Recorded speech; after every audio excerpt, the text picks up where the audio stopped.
Kuya, anong oras nag-ooperate or nag-open itong ating museo? Every Sunday po, tapos open po siya ng 8 to 12 a.m. Tapos pwede naman po kayo mag-schedule po kung may mga kasama po kayo na gusto nyo. Yes po.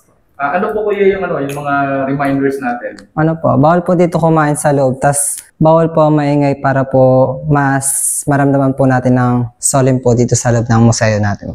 Good afternoon po, ako po si Mark Gian Manalo. Ako po ay miyembro po ng Shrine Promoters po ng San Jose. Hinihikayat ko po kayo na magtungo dito sa museo ng San Jose dahil marami po ditong mga interesting na bagay. Ang nilalaman po nito ay mga old artifacts po, mga lumang gamit po ng simbahan. At marami po kayong knowledge na malalaman. Then, malalaman nyo din po dito ang history po ng ating simbahan. Muli po, iniimbitahan ko po kayong bumisita po sa Museo ni San Jose. Ito po ay bukas tuwing Sunday, 8 a.m. to 12 noon. And pwede din po kayong magpa-schedule.